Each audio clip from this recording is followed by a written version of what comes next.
அவ்வளோ போதும். 2 வருஷமாக வேலை செய்கிறாங்க. அவர் ஹார்ட் அட்டாக்ல இறந்துட்டு எங்களுக்கு 5 வருஷம் பார்த்து எனக்கு கேன்டீனில் வேலை போட்டாங்க. நாங்கள் வந்து 13 வருஷம் ஆகுங்க. தண்ணியிலே தான் வேலை செய்கிறோம். எனக்கு 2 பொட்டை பசங்க.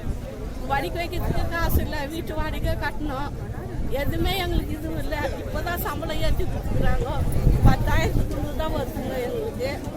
நாங்கள் வீட்டு வாடகை கட்டுறதா, பசங்களை படிக்க வைக்கிறதா, என்ன வேலை செய்யுதுன்னு எங்களுக்கு தெரியல. தயவு செஞ்சு எல்லாரும் பெரிய அதிகாரிங்கெல்லாம் எங்களுக்கு என்ன சம்பளம் ஜாஸ்தி பண்ணி எங்க பசங்களை கிராஜுவேட் பண்ணி கொடுக்கணுங்க. வெளியே போகும்போது கிராஜுவேட் பண்ணி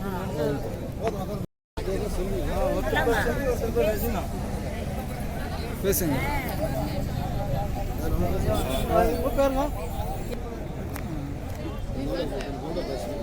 வெளிப்படுத்துங்க.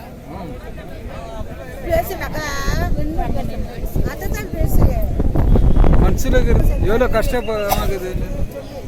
எங்கள் வீட்டுக்காரு 18ல் இறந்தாங்க. மேலே ஹார்ட் அட்டாக்கு. ஆனால் எனக்கு மஸ்டர்ட் பண்ணுறேன்னாங்க. ஆனால் சப்கான்ட்ராக்ட் தான் கொடுத்துருக்காங்க. அங்கேயே மெடிக்கல் சென்டர் தான் இறந்தாங்க. வேலை செய்யும் போதே ஹார்ட் அட்டாக்ல இறந்தாங்க. இது வரைக்கும் எங்களுக்கு ஒன்றுமே கிடையாது. எனக்கும் 4 குழந்தைங்க, 3 பொண்ணுங்க. நான் என்ன பண்ணுறது? சப்கான்ட்ராக்ட் போட்டு கொடுத்துட்டாங்க. எங்களுக்கு தெரியாது சப்கான்ட்னா என்னன்னு தெரியாது. இப்போ டிசிஎல் கூட பண்ணல, சப்கான்ட்ராக்ட் போட்டு கொடுத்துருக்காங்க. ஜான் போஸ்ட்போன் எங்கள் வீட்டுக்காரர். இந்த சம்பளம் உங்களுக்கு போதுமா இருக்குதா இல்லை மேனேஜ்மெண்ட்டுக்கு என்ன சொல்ல போறீங்க? போகுது எங்களுக்கு எப்படி பார்த்துக்கணும்? நாங்கள் எவ்வளோ கஷ்டத்தில் இருக்கோம் எங்களுக்கு தான் தெரியும். அரிசி வேலை வந்துட்டு இவ்வளோ ரேட் ஆகிக்குது. அதெல்லாம் சொல்லி இந்த இன்க்ரிமெண்ட் ஆகும் அப்படின்னு சொல்லி இவ்வளோ நாளாக வேலை செஞ்சு, தண்ணியில் வேலை செஞ்சு, கோல்டை எங்கள் வீட்டுக்காரர் சேர்த்து இந்த இன்னோட வந்து 3வது வருஷம் வருதுங்க. இப்போ அந்த வேலையை தான் நாங்கள் வந்து இந்த கூலி வேலைக்காக நாங்கள் இது கஷ்டப்படுறோங்க. தண்ணியில் கஷ்டப்படுறோங்க. எல்லாத்துக்காகவே வந்துட்டு எங்களுக்கு ரொம்ப கஷ்டம் ஆகுதுங்க. அதனால மேனேஜ்மெண்ட்டு எங்களுக்கு ஒரு உதவியை எங்களுக்கு பண்ணணும்னு நாங்கள் ஆசையோடு நாங்கள் கேட்டுக்கொள்ளுக்கிறோம்.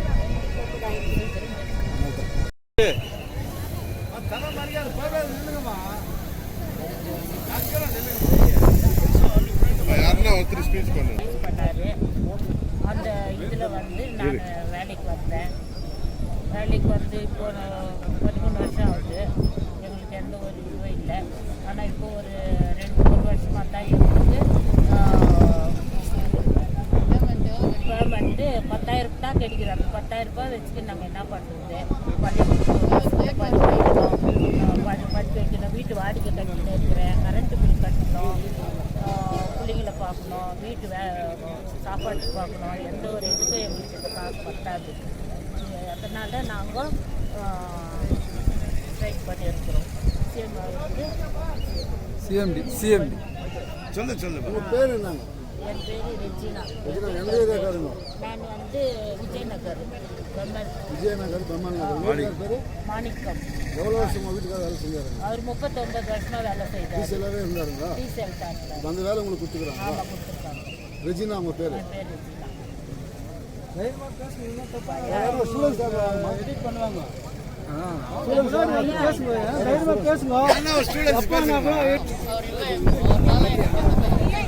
இப்போ வந்ததுலேருந்து எல்லாத்துக்குமே நாங்கள் ஃபைட் பண்ணி தான் நாங்கள் இருக்கிறோம். கேன்டீனில் பாரு இத்தனை லேடிஸ் வந்துடுறாங்க. எல்லாம் பிளேட் வாஷ் தான் பண்ணின்னு வேற எந்த வேலையும் இல்லை அவங்களுக்கு. தண்ணியில் தான் வேலை செய்கிறாங்க. யாரும் எந்த வேலையும் தண்ணியில் இல்லாத வேலை இல்லை. 8 hours தண்ணியில் தான் இருக்கிறாங்க இவங்கெல்லாம். தண்ணியில் பிளேட் வாஷ் பண்ணணும், உள்ளே போயிட்டு அரிசி பருப்பு எல்லாம் க்ளீன் பண்ணோம். நான் வந்து ஆஃபீஸில் வந்து ஒர்க் பண்ணுறாங்க, கிளர்க்காக தான் இருக்கிறாங்க. எனக்கும் சேம் பேமெண்ட் தான். டீசெல்லாம் இருந்து கூட எனக்கும் சேம் பேமெண்ட் தான். இப்போ தான் ஜஸ்ட் வந்து இந்த டிஏலாம் ஏறுனால ஒரு 11,000 தான் வாங்குறேன். டீசலுக்கும் சப்சிடன்ட்டுக்கும் எந்த ஒரு இது ஈக்குவலும் இல்லை. எல்லாருக்கும் ஒரே பேமெண்ட் தான் கொடுத்துருக்குறாங்க இது வரைக்கும். நாங்கள் இங்கே வந்து ஃபைட் பண்ணிருக்கிறதுனால எங்களுக்கு ஏதாவது ஒரு நல்லதாச்சுன்னா எங்களுக்கு நல்லாயிருக்கும். இதனால தான் எல்லாருமே இங்கே ஸ்ட்ரைக் பண்ணுறோம். நாங்கள் யாரும் வேலைக்கு போகாத இருக்கிறதுனால எங்களுக்கு வந்து மெசேஜ் அனுப்புகிறாங்க, நீங்கள் உள்ளே வரலன்னா உங்களை வேலையிலேருந்து தூக்கிடுவேன்றாங்க. இந்த மாதிரி பயம்லாம் கொடுக்குறாங்க. பசங்களை ட்ரைனிங் பசங்களை வச்சு வேலை வாங்கிக்கிறாங்க. படிக்கிற பசங்களை உள்ள வச்சு வேலை வாங்கிக்கிறாங்க. அவங்கள படிப்பு அனுப்புறதா இல்லை பிளேட் எடுக்கிறதுக்கு அனுப்புறாங்களா சார்? ஒரு மாஸ்டரா இந்த அந்த வேலை வாங்கலாமா? அவங்க சொல்லுங்க. படிக்கிறதுக்குன்னு உள்ள வராங்க ட்ரைனிங் பசங்க. பசங்கள்லாம் அங்கே உள்ள இருக்கிறாங்க, உள்ள வேலை செஞ்சுங்க இருக்கிறாங்க. பேப்பர் பிளேட்டெல்லாம் எடுக்க வைக்கிறாங்க அவங்கள படிக்கிறதுக்கு அனுப்புறீங்களா இல்லை இந்த பிளேட் எடுக்கிறதுக்கு அனுப்புறாங்களா சார்? பாத்ரூம்லேருந்து எல்லாமே நாங்கள் தான் கழுவுறோம், இவங்கள தான் வாஷ் பண்ண சொல்கிறாங்க. எங்களுக்கு எந்த ஒரு செப்பரேட்டாக பாத்ரூம் வாஷ் பண்ணுறதுக்குன்னு ஆள் வைக்கிறதில்ல, எல்லாருமே நாங்கள் தான் வாஷ் பண்ணிருக்கிறாங்க. இந்த லேடிஸ் தான் இவங்க தான் பண்ணுறாங்க சார். மாசத்துக்கு ஒரு டைம் லேடிஸுங்களை வச்சு வாஷ் பண்ண சொல்கிறாங்க. கல் இருக்கும், கல்லெல்லாம் எல்லாத்தையுமே. ஆனால் இப்போ இவ்வளோ நாளாக 9 நாளாக இருக்கிறாங்க. இப்போ நானும் செய்யும் போது ஒரு கல் இருந்தால் கூட இவங்க வந்து எல்லாத்தையும் செய்கிறாங்க. அரிசி பருப்பு நல்லா இல்லை சார், இவ்வளோ கல் இருக்குதுன்றாங்க. இப்போ அதே அரிசியில கல் இருக்குது தானே சார், அது எப்படி சார் அவங்க சாப்பாடு செஞ்சு போடுறாங்க? ப்ராப்ளம் இல்லை. எதுனா ஒரு ப்ராப்ளம் வந்தால் இவங்களை வந்து வெளியே நிற்க வச்சிடுறேன், வேலையிலேருந்து எடுத்துடுறேன்றாங்க. வாஷிங் தெரியலன்றாங்க, கரை இருந்தா கூட விசிறி அடிக்குவாங்க, விசிறி வச்சிடுறாங்க. எதுன்னு மேனேஜ்மெண்ட்டுக்கு எங்களுக்கும் சரிசம கூலி கொடுங்க, அந்த பேமெண்ட் நான் எங்களுக்கும் கொடுங்கன்னு தான் நாங்கள் கேட்குறோம். எல்லாருக்குமே எங்களுக்கு இந்த பேமெண்ட் பத்துறதில்ல. நாங்கள் ஸ்கூல் பசங்களை படிக்க வைக்கணும், ஆட்டோ கட்டணும், வீட்டு வாடகை கட்டணும், தண்ணி பில்லு கட்டணும், எவ்வளவோ இருக்குது சார். எந்த ஊர் கூட வேலை வெட்டியெல்லாம் விட்டுட்டு நாங்கள் வந்து இங்கே ஸ்ட்ரைக் பண்ணியிருக்கிறோம். வீட்டிலேயே எவ்வளோ ப்ராப்ளம்ஸ் இருக்குது, எங்களுக்கு நிறைய ப்ராப்ளம் இருக்குது எங்களுக்கு. நாங்கள் ஏதோ அந்த வேலைக்கு அந்த சம்பளம் வேணும் தான் நாங்கள் வேலைக்கு வரோம். இவ்வளோ நாள் எங்களுக்கு யாருமே இந்த தைரியத்தை கொடுக்கல. இவங்க தான் எங்களுக்கு இந்த தைரியத்தை கொடுத்து இங்கே வந்து நிற்க வச்சு இங்கே வந்து உக்காருங்க, உங்களுக்கு எல்லாமே நாங்கள் செய்கிறோம்னு சொல்லிட்டு இவங்க தைரியம் கொடுத்துக்குறாங்க. அதனால நாங்கள் இங்கே வந்து ஸ்ட்ரைக்கில் உக்காந்துருக்குறோம். எங்களுக்கும் ஏதாவது ஒரு முடிவு கிடைக்கணும் தான் நாங்கள் இங்கே வந்து உக்காருக்குறோம். தயவுசெய்து மேனேஜ்மெண்ட்டுக்கு சொல்லி எங்களுக்கும் ஏதாவது ஒரு சப்போர்ட் பண்ணி ஏதாவது வாங்கி கொடுக்க சொல்லுங்க. 9 நாள் இன்னைக்கு 9 நாள் ஆச்சு. எந்த ஒரு முடிவும் எடுக்காது. இந்த பிரதர்ஸுங்க எங்களை கூப்பிட்டு இங்கே உட்கார வச்சிருந்துக்கு நாங்கள் ரொம்ப நன்றி தெரிவிச்சுக்கிறோம். ஏன்னா எங்கள் ப்ராப்ளமை அவங்க ப்ராப்ளமை எடுத்துக்கின்னு இவ்வளோ எங்களுக்கு சால்வ் பண்ணுறேன்னு சொல்லிட்டு இவங்க சொல்லியிருக்கிறாங்க. அதே மாதிரி எங்களுக்கு அந்த ப்ராப்ளம் சால்வ் ஆகும் சார். தயவுசெய்து கொஞ்சம் எல்லாரும் ரிட்டையர்ட் ஆகிட்டு எங்கள் வீட்டுக்காரருக்கு கூட இன்னும் 5 வருஷம் தான் சார் சர்வீஸ் இருக்குது. அவரும் வெறும் கையில் போகணுமா சார்? சொல்லுங்க சார். எல்லாரும் எம்ப்ளாயிங்க எல்லாருமே 5 லட்சம் 10 லட்சம் 20 லட்சம்னு எடுத்துன்னு வராங்க. இந்த எங்கள் வீட்டுக்காரங்க எதுவுமே எடுத்துன்னு வரலன்னா எங்களுக்கு எவ்வளோ பேச்சாராகுது சார். அவங்கவுங்க எம்ப்ளாயிங்க வீட்டுல எவ்வளோ எடுத்துன்னு வராங்க சார். பேண்டோட வீட்டுக்கு வராங்க சார். நாங்கள் ஒன்றுமே இல்லை, நாளைக்கு வீட்டுக்கு வெளியே போங்கன்றாங்க எங்களை. அவங்க அப்படியே அவமானமாக இருந்து அவ்வளோ வேலை செஞ்சுட்டு அவ்வளோ கஷ்டப்பட்டுட்டு வெளியே வராங்க சார். எங்களுக்கு ஒன்றுமே ₹1 இல்லைன்னா அந்த மனுஷன் வந்து அப்படியே வந்து இடி இந்த மாதிரி வீட்டில் வந்து உக்காடுறாரு சார்.